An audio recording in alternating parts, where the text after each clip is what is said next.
Chapter 22 Affirmation, the Practical Betterment of Your Life, and the New Structuring of Beliefs. If you have a loving regard for yourself, then you will trust in your own direction. You will accept your present position, whatever it is, as being a part of that direction, and realize that from it can come all the creative elements that you need. Being yourself and trusting in your own integrity, you will automatically help others. It does little good to repeat a suggestion such as, "I am a worthy person, I trust myself and my integrity," if at the same time you are afraid of your own emotions and become upset whenever you catch yourself in what you think of as a negative frame of mind.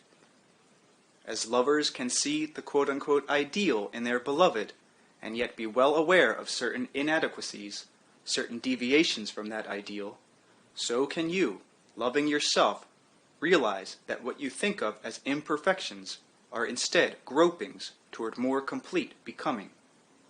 You cannot love yourself and hate the emotions that flow through you at the same time, because while you are not your emotions, you identify with them so often that in hating them, you hate yourself. Use your conscious mind and its logic. If you discover that you feel unworthy, then do not simply try to apply a more positive belief over that one. Instead, discover the reasons for your first belief. If you have not already done so, write down your feelings about yourself. Be perfectly honest. What would you say if someone else came to you with the same reasons? Examine what you have written. Realize that a set of beliefs is involved. There is a difference between believing that you are unworthy and being unworthy in fact. Then, write a list of your abilities and accomplishments. These should include such issues as getting along well with others, being attractive, being good with plants or animals, being a good carpenter or cook. Any talent or achievement should be noted as honestly as you recorded the most minute quote-unquote defects earlier. There is no human being alive who does not have creative abilities in his or her own way, achievements and excellent characteristics. So if you follow these instructions, you will find out that you are indeed a worthy individual. When you catch yourself falling into a mood in which you feel inferior, look at your second list of abilities and accomplishments. Then use the positive suggestion in your own worth, backed up by your own personal self-examination. You may say, "But I know I have great abilities that I am not using. When I compare myself to others, then I fall far short. What difference does it make if I have a few mundane achievements that are shared by many others, that are in no way unique? Surely my destiny involves more than that. I have yearnings that I cannot express." In the first place, you must understand that in your own uniqueness, it is futile to compare yourself with others, for in so doing, you try to emulate qualities that are theirs, and to that extent deny your own miraculous being and vision. Once you begin comparing yourself to others, there is no end to it. You will always find someone more talented than you are in some way, and so will continue to be dissatisfied. Instead, through working with your own beliefs, take it for granted that your life is important. Begin with it and where you are. Do not deride yourself because you have not reached some great ideal, but start to use those talents that you have to the best of your ability, knowing that in them lies your own individual fulfillment. Any help that you give to others will come through the creative utilization of your own characteristics and no one else's. Do not get upset with yourself when you find yourself dwelling on negative issues in your life. Instead, constructively ask yourself why you are doing so. The answer will come to you. Use the knowledge as a bridge. Let whatever emotions are involved happen. If you do this honestly, feelings of self-worthlessness or despondency will go through and vanish, changing of their own accord. You may even find yourself impatient with the feelings themselves, or even bored, and hence dismiss them. Do not tell yourself automatically that they are wrong, however, and try to apply a quote-unquote positive belief like a band-aid. Have a sense of humor about yourself. not a malicious one, but a kindly, humorous regard for yourself. High seriousness is fine when it comes naturally and is not forced, but it can become pompous if it is prolonged. If you allow yourself to be more and more aware of your own beliefs, you can work with them. It is silly to try to fight what you think of as negative beliefs or to be frightened of them. They are not mysterious. You may find that many served good purposes at one time, and that they have simply been overemphasized. They may need to be restructured rather than denied.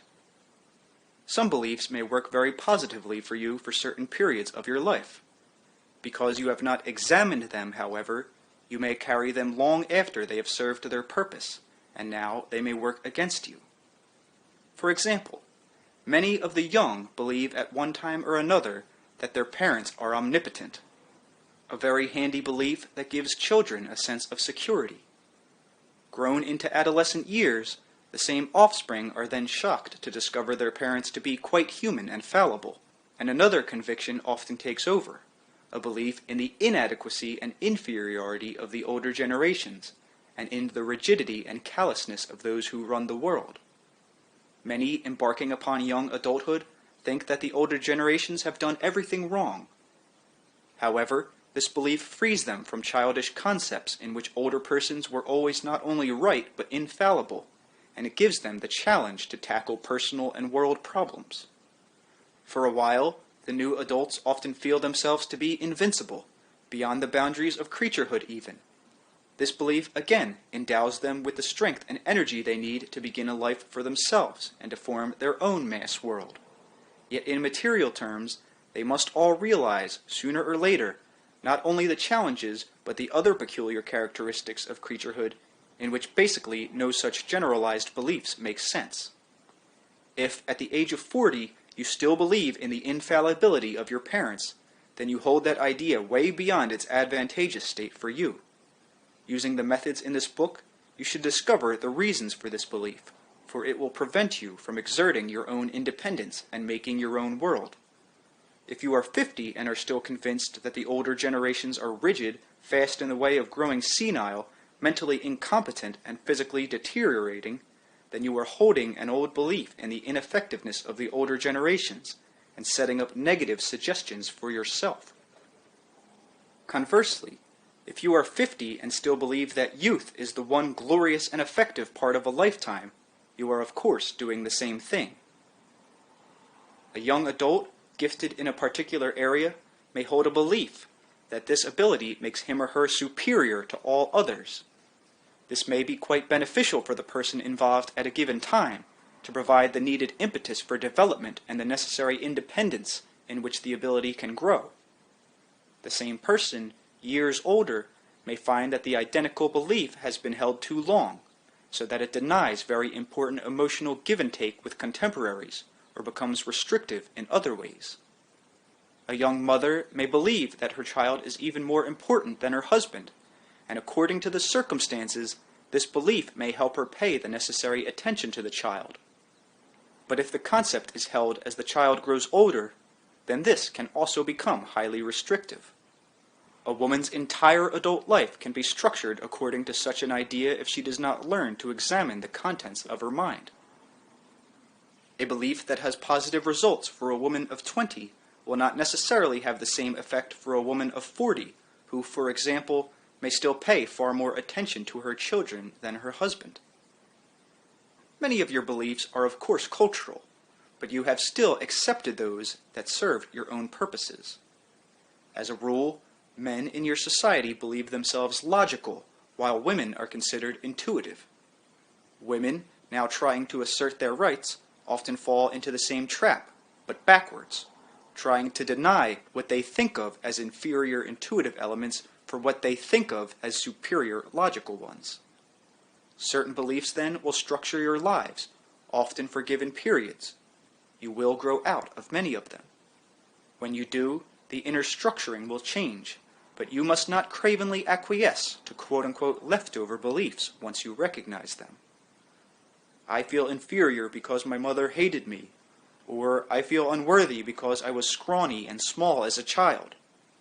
You may find as you work with your beliefs that a feeling of inferiority seems to stem from such episodes. It is up to you as an adult to get on top of your beliefs, to realize that a mother who hates her child is already in difficulties, and that such a hate says far more about the mother than it does about her offspring. It is up to you to understand that you are now a grown person and not a child to be bullied. The point of power is in the present. That point is not in the past unless you abjectly decide to acquiesce to worn-out beliefs that no longer serve you. If you believed you were unworthy because you were scrawny and bullied, then in some way you undoubtedly used that belief for your own purposes. Admit it. Discover what the purposes were.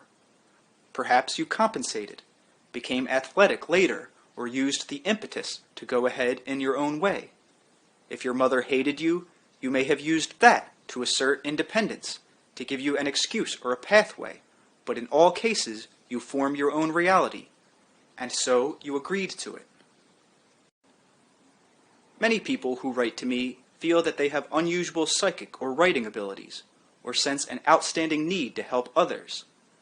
They constantly compare what they do with what they think they are capable of, but often without making a start toward the development of their own abilities. They want to write great philosophical theories, for example, perhaps never putting the pen to the paper, or trusting themselves enough to begin. Some want to help the world at large, but all they do is think about this desire without trying to implement it in all its practical terms. The ideal in their minds becomes so great that they are always dissatisfied with their own performance, yet they are afraid to make a start. The loving acknowledgement of your own uniqueness would in itself show them how to begin to use their own abilities in their own way, and to trust their present situation. The ideal is not yet materialized. It is just the essence of a direction. But that direction can only be found by using what you have in the now that you know, and by acquiescing to your own opportunities and abilities, and using those through the power of the present. There is certainly nothing wrong in asking for help from others when you think that you need it, and sometimes much to be gained. There are those who make a practice of seeking aid from others, however, using this as a means of avoiding responsibility. In specific physical problems, help should be sought in areas in which you have little knowledge. But many people look to those outside themselves, psychics, doctors, psychiatrists, priests, ministers, friends, for the answers to overall life situations, and in so doing, they deny their own abilities of self-understanding and growth. Because of your educational framework, the individual is taught to be wary of the inner self, as mentioned earlier, so unfortunately, the ordinary man or woman looks for the solutions of personal problems outside of the self, where they can least be found. If you use the methods given in this book, you should know yourself far more intimately than you did before, and be better equipped to handle your personal reality. Simply knowing that you form your reality can free you from some limiting concepts that have held you back in the past. You can then examine your beliefs creatively, finding the correlations between them and your experience. The conscious knowledge alone will trigger intuitional responses within the inner self, so that you will receive helpful information through dreams, impulses, and ordinary thought patterns. If you affirm the basic grace of your being, then this will automatically weaken the beliefs you have that are contrary to that principle. You will be able to hold equally within your experience the vision of an quote-unquote ideal self and all those natural deviations from it. You will begin where you are and joyfully start to expand those attributes that you have now, without expecting them to appear full-blown. You will love yourself and have no difficulty in loving your neighbor. That does not mean that you must be unaware of divergences from your ideal concept of the beloved. And again, it does not mean that you must smile constantly, but that you affirm your validity and grace within the dimensions of your creaturehood. As soon as you begin to compare what you are with some idealized concept of yourself, you automatically feel guilty. Until you work with your beliefs, this guilt can be initiated by the most harmless episodes and characteristics. it is a good idea to write down a list of specific acts or incidents that fill you with a sense of guilt. Often you will be able to trace them to early childhood beliefs quite easily, some instilled by a well-meaning parent to protect you, or out of an adult's ignorance. Brought into the open, however, many of these will dissolve before your comprehension. When you affirm your own rightness in the universe, then you cooperate with others easily and automatically as a part of your own nature. You, being yourself, help others be themselves. You are not jealous of talents you do not possess, and so you can open-heartedly encourage them in others. Because you recognize your own uniqueness, you will not need to dominate others nor cringe before them. You must begin to trust yourself sometime. I suggest you do it now. If you do not, then you will forever be looking to others to prove your own merit to you, and you will never be satisfied. You will always be asking others what to do, and at the same time resenting those from whom you seek such aid. It will seem to you that their experience is legitimate and yours counterfeit. You will feel shortchanged. You will find yourself exaggerating the negative aspects of your life and the positive sides of other people's experiences. You are a multidimensional personality. Trust the miracle of your own being. Make no divisions between the physical and the spiritual in your lifetimes, for the spiritual speaks with a physical voice, and the corporeal body is the creation of the spirit. Do not place the words of gurus, ministers, priests, scientists, psychologists, friends, or my words higher than the feelings of your own being. You can learn much from others, but the deepest knowledge must come from within yourself.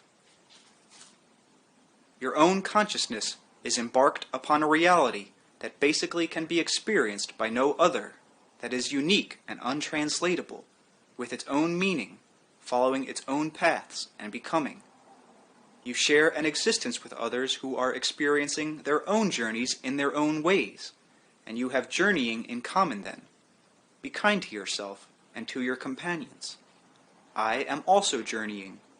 What information and knowledge I have, I try to give to you through Rupert and Joseph, who are parts of me in your space and time, but they are themselves as I am myself.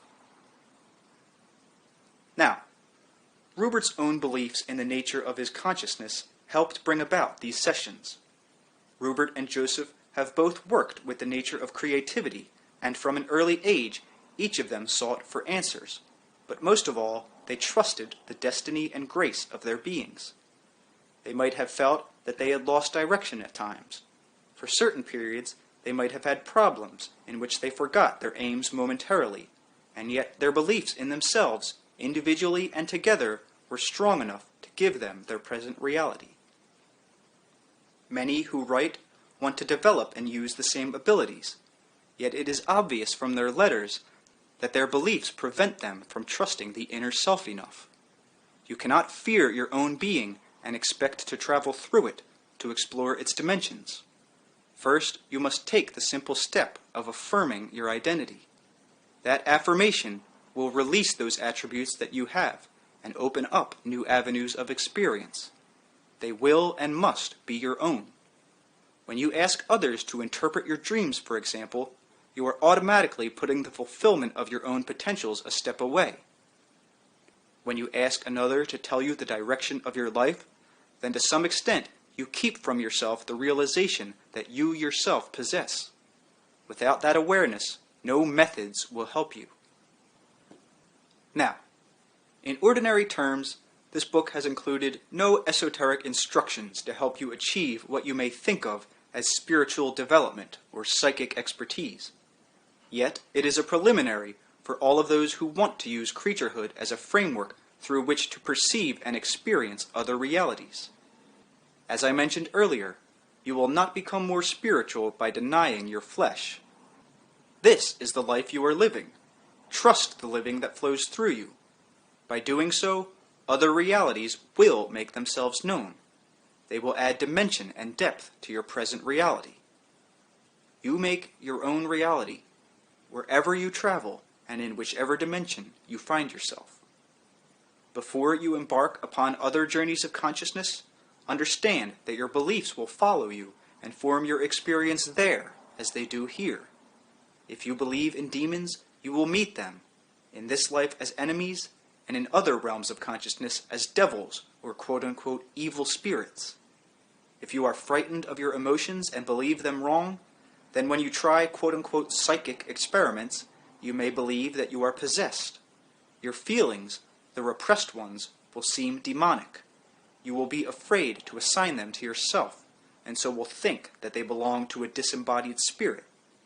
It is very important that you understand the true innocence of all feelings, for each of them, if left alone and followed, will lead you back to the reality of love. Trust no person who tells you that you are evil or guilty by reason of your nature or your physical existence, or any such dogma. Trust no one who leads you away from the reality of yourself. Do not follow those who tell you that you must do penance in whatever form. Trust instead the spontaneity of your own being and the life that is your own. If you do not like where you are, then examine those beliefs that you have. Bring them out into the open. There is nothing within you to fear. My life is mine, and I form it. Tell yourself this often. Create your own life now, using your beliefs as an artist uses color. There is no condition that you cannot change, except one indisputably physically accepted at birth within the realms of creaturehood, such as a liability in terms of a missing organ or a functional lack. If you have been filled with self-pity because of a disease or a life situation, then seize the initiative. Face your beliefs honestly and find out the reason for the difficulty. I speak with the inner vitality that is inherent within each of my readers, with the inner knowledge that also belongs to them. I close by saying, as I have said before, you are given the gift of the gods. You create your reality according to your beliefs. Yours is the creative energy that makes your world. There are no limitations to the self except those that you believe in. I am Seth. I speak my name joyfully, though names are not important. Then each of you speak your names with affirmation every morning. You create your life through the inner power of your being, whose source is within you, and yet beyond the selves that you know. Use those creative abilities with understanding abandon. Honor yourselves and move through the godliness of your being. End of